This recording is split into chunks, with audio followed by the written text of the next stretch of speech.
السلام عليكم، حياكم الله شباب. مقارنة بين بوت الأسد وتطبيق سنتات. تطبيق سنتات عبارة عن تطبيق راجع الشركة اسمها العدالة. شركة العدالة عندها مشاريع مثل مجمع سكني، مطعم أفريكانو، مقهى مطعم بالنجف، وكوفي حكاية، وعندهم معارض سيارات، معارض ذهب، معارض موبايلات، يبيع موبايلات، ينطيك قروض، ياخذ من عندك فلوس يستثمرها داخل الشركة. مو بتطبيق سنتات. تطبيق سنتات جزء من استثمارات شركة العدالة. وهاي المشاريع اللي هسه انا قلت لك اياها، هاي مشاريع كافية انه ما يخلي ابو تطبيق سنتات يشرد مثل باقي المواقع وباقي المنصات وباقي الاستثمارات. فاذا انطاك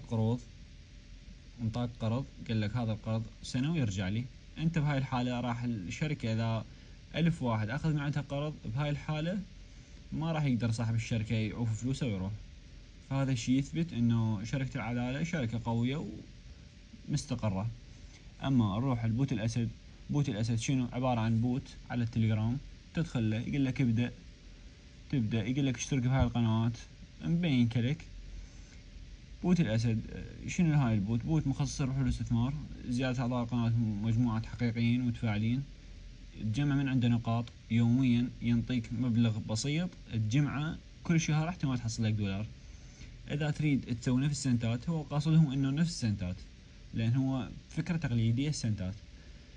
راح تدخل عليه، راح تروح المدير شو اسمه، مدير البوت، تراسله السلام عليكم، السلام، اريد اشحن بوت الاسد. راح يقول لك اوكي حول لي كذا مبلغ، راح تحول له، راح يضيف لك اياها على البوت.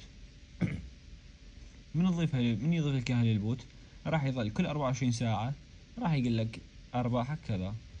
بعدها صاحب بوت الاسد يقدر يسد البوت، مثل ما انت عندك هنا حذف البوت، راح يحذف البوت هو. بهاي الحالة فلوسك راحت، استثمارك خلاص انتهى، قفص عليك. اسهل شي يعني امن استثمار اللي هو تطبيق سنتات.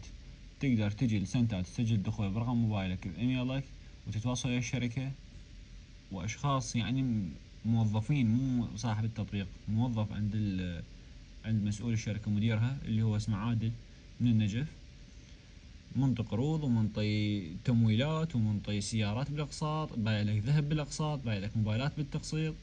هذين الاشياء من انت راح تطلبها من عنده، راح تاخذ مثل ما يقولون جزء من رصيدك يرجع لك. فبهاي الحالة هو ما راح يعوف فلوسه عندك ويروح، فعنده شارد. بهاي الحالة راح تأمن انت انه تطبيق سنتات تطبيق ثقة. وهاي كان المقارنة بين بوت الاسد وتطبيق سنتات. نستنتج من هاي المقارنة انه تطبيق سنتات افضل شي، وبوت الاسد خطر وما يتأمل له. مجرد انه حذف البوت انتهى كل الاستثمار وانتهت البوت وانتهى الشغل كله. فيبين انه بوت الاسد شي فاشل. سلامتكم، شكرا.